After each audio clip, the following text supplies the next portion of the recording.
বাংলাদেশে একমাত্র ভাই হচ্ছে যারা তারেক রহমান, আর কোন ভাইয়ের পক্ষে আপনারা স্লোগান দেবেন না।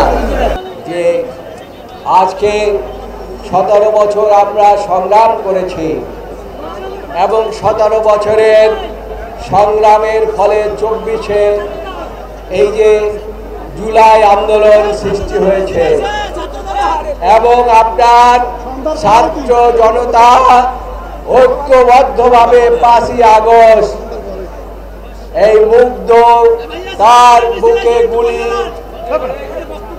গুলি নিয়ে তিনি মরে গিয়েছেন।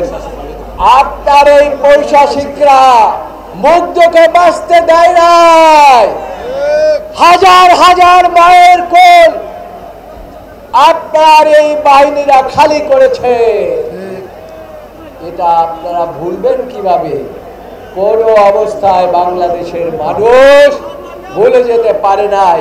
তাই আজকে আমি এই দিনে 1 সেপ্টেম্বর আমি যারা সেদিন আত্মাহুতি দিয়েছে এবং যারা জুলাই বিপ্লবে অংশগ্রহণ করেছে, এটা আরেকটা মুক্তিযুদ্ধ ছিল। সেই যুদ্ধে যারা অংশগ্রহণ করেছে তাদের প্রতি আজকের দিনে আমি আপনাদের পক্ষ থেকে শ্রদ্ধা এবং সম্মান জানাই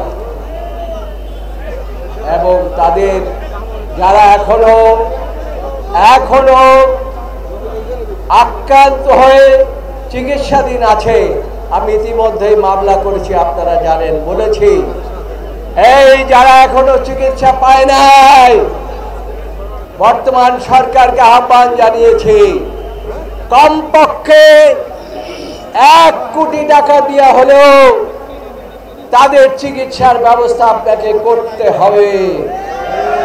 আর যারা সন্তান হারিয়েছে তাদেরকে কমপক্ষে 5 কোটি টাকা দিয়ে তাদেরকে পুনর্বাসিত করতে হবে। তাতেও আপনি ঋণ শোধ করতে পারবেন না। বাংলাদেশের মানুষ যে আন্দোলন করেছে সেই ঋণ আপনি শোধ করতে পারবেন না। আজকে আপনি ক্ষমতায় আসতে পারতেন না। এই বাংলাদেশের মানুষের সংগ্রামের জন্য আপনি আজকে ক্ষমতায় এসেছেন। কাজেই প্রথম থেকে আমাদের নেতা জনাব তারেক রহমান বলেছেন এবং আমাদের মহাসচিব বলেছেন, আমাদের নেত্রী বেগম খালেদা জিয়া বলেছেন, দীর্ঘ 17 বছর আমাকে জেলখানায় বন্দি রেখেছেন, তারপরে তারেক রহমানকে আপনারা দেশের বাইরে রেখেছেন। আমার একটি সন্তান কোকো, তাকে পর্যন্ত আপনারা বাঁচতে দেন নাই। তাই বলে এখনো সময় আছে, নির্বাচনের ব্যবস্থা করুন। এদেশের জনগণ যদি জেগে উঠে নির্বাচন না দিয়ে আপনি কোনো অবস্থায় পালাতে পারবেন না। ফ্যাসিস্ট যেভাবে পালাতে পারে নাই, আপনিও পালাতে পারবেন না। 1-2টি দল আছে, তারা এই নির্বাচনকে ভণ্ডুল করার জন্য তারা তাদের সাধ্যমতো চেষ্টা করছে। আমি বলি, যত চেষ্টাই করেন না কেন, তারেক রহমানের সাথে লন্ডনে বসে সরকার প্রধান ওয়াদা করে এসেছে আগামী রমজানের পূর্বে ইনশাআল্লাহ বাংলাদেশে নির্বাচন হবে। নির্বাচনকে প্রতিহত করতে পারবে না আল্লাহর রহমতে। ওই পিআর ভুলে যান, ব্যালটের নির্বাচনের পথে আসেন, দেশের মানুষকে বাঁচান, বাংলাদেশকে বাঁচান, বাংলাদেশের সম্পদ বাঁচান। বাংলাদেশের মানুষ